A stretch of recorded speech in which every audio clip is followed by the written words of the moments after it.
and it went around the world, so it was really popular. And from that article, that's what really developed the movie. People started sending me plane tickets, asking me to film this. So I started it not even knowing how to do a documentary with a borrowed camera, and I really just documented the findings of people who invited me to come up. So Dane was one of those people who invited us to come up, and he was really a very important part in terms of information and being in the background. He said he didn't want to be at the forefront because he has children and he had a lot of responsibilities. So G. Edward Griffin and I started the coalition against geoengineering, and Ed asked me to get involved with that. And Dane was very critical from day one of G. Edward Griffin, always putting him down, and but Dane still had my trust because he brought a lot of positive attributes and a lot of knowledge. But anyways, Dane was an advisor, on the second project. We brought him in as an advisor, and I trusted Dane and, didn't so much trust Barry. So I had final say on anything, but if Barry and I had a real pressing issue, we would go to Dane which we never did, but, for the deciding factor, just because he's perceived as somebody, as a person of integrity and wisdom. But he wasn't, all he was doing, spending half an hour. We talked just about every day. Probably for about a half an hour, he kept me up to date with some of this research and everything else. Meanwhile, I was working nonstop, 7 days a week, developed a lot of relationships, especially with people in the media, both mainstream and alternative media. So I developed a lot of radio contacts, and it took a lot of work. And I was taking all the hits. After the second film came out, Why in the World Are They Strange?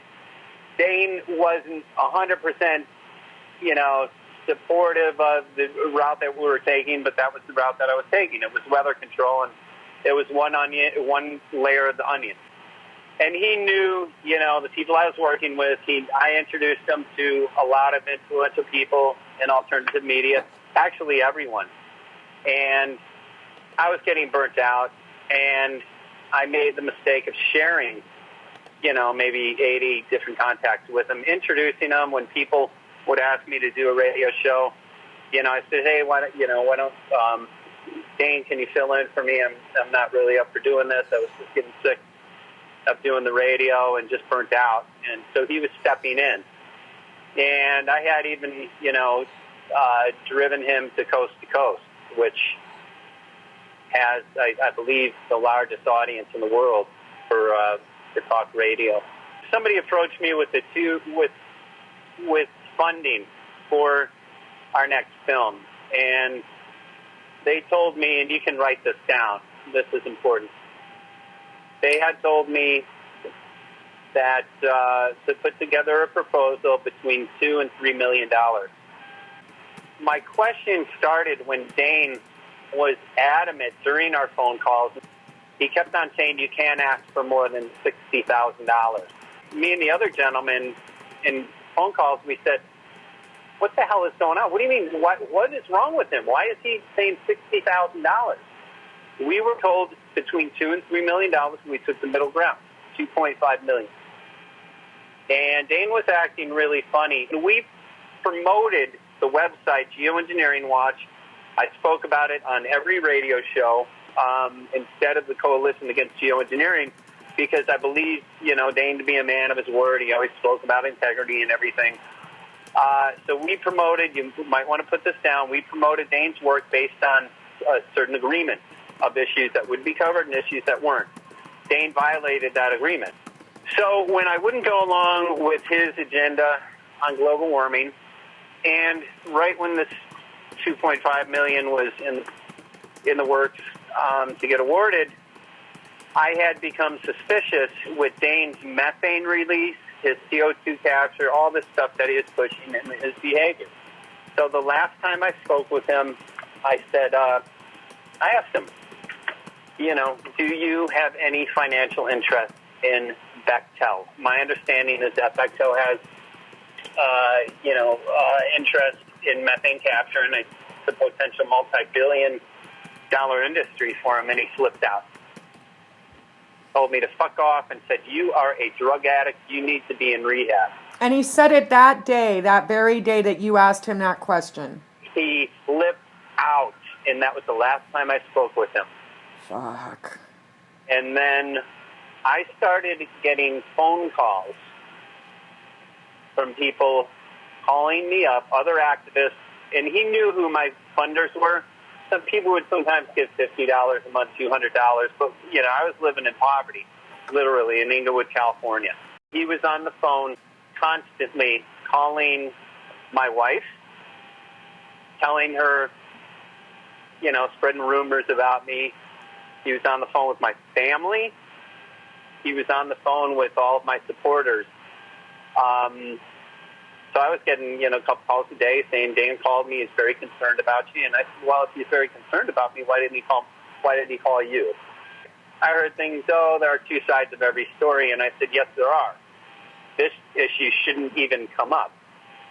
And then about a year ago, a little less than a year ago, that's when he went and posted, "I sent you an email exchange." He posted that on his website, and I did a cease and desist and some personal family stuff, and that was clear motive of character assassination. And he refused to take it down. He eventually did. But during that time, I lost pretty much all of my support. He effectively influenced people that if they supported my work anymore, something terrible would happen to the cause. Oh, wow. And during that time, he also called a number of my larger radio supporters and did the same. So I wasn't getting the offers for radio, and Dane started taking them. And on those very phone calls, Dane many times mentioned my name and saying, Michael, unfortunately, is struggling with a hardcore, heavy drug addiction, or what he said, he has a substance abuse problem, and, we can only pray that he gets better. Just like a very much obsessive, but it was effective at scaring people from supporting my work. And what it did, as I wrote in the article, it put me on the defensive. So instead of criticizing my work, and of course I stand behind everything that I've done and said publicly about this issue in the way that I've addressed it. But he hit the emotional chord of my supporters, and that's what they do. So I lost all my support, and what he did was he picked up the role that I was playing in the group, essentially pushed me off stage and got up and assumed my role by unethical means. And he calls himself the lead researcher now. If other people address geoengineering, he publicly bashes them and says, this person's a disinfo agent or whatever. Mm-hmm. So some of the bigger players in alternative media are afraid to cover this issue because they get publicly bashed by Dane. So what he did was essentially, when I wouldn't go along with his divisive tactics, he thought he could influence me and probably stand, in the shadows controlling me when he couldn't control me.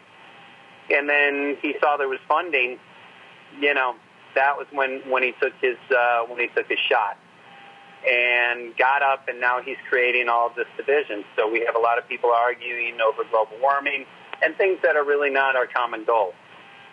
And he thought he took me out, and I sat back. I didn't react when I see things like that. I saw a lot of people were under a spell and thought, Dane's very articulate, but he does have what I call advanced linguistic skills in terms of influencing, and I know how he does it because I've studied him.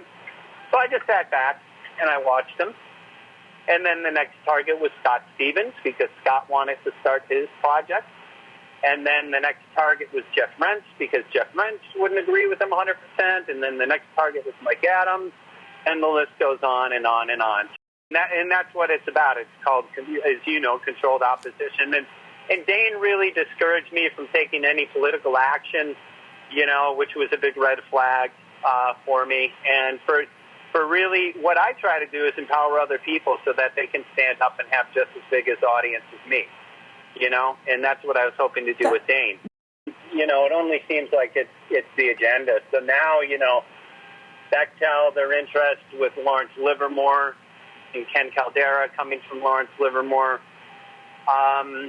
You said there was a memo. You told me about a memo yesterday that got pushed around by these people that was saying, take any top information activist out.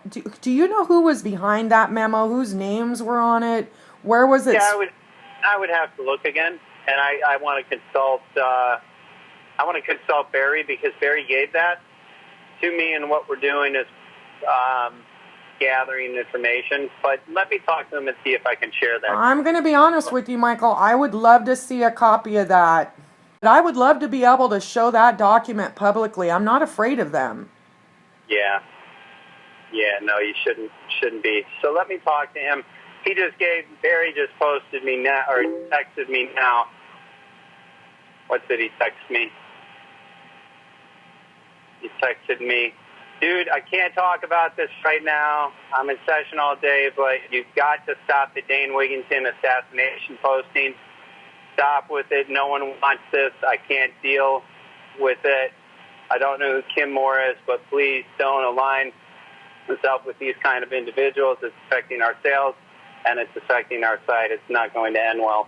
Michael, I hate to tell you this, but I have a feeling that guy's an operative, and I have a feeling... Yeah, he might be. He might be. Why would he want to squash getting Dane exposed? And why would he not, when Dane posted that on the front page of his website, did he tell Dane to stop that? I mean... These are good questions you're asking, Michael, and you need to dig deep on this, and I'm not asking you to reveal or tell me. I mean, of course, I would love to know, but I'm telling you, for your own self-interest, I want you to dig and look at this, and I want you to look at the bigger picture, and I want you to take a time to really watch the Weather War videos on how these psyops operate, who they are, how they've been exposed, because I'm telling you, Weather War does not play, he doesn't mess around, and there's a reason they don't touch him. They don't want to be exposed the way he can expose, and it's the most protective team you can get under. And I will tell you, Dane completely backed off of me when I went under Weather War. Now he sends his little disciples like Russ Tanner to try and poke the bear and to, get me to make bad statements. And I ain't falling for that. I'm not stupid. I'm wise to this. I see what they're doing. I'm not falling in for it.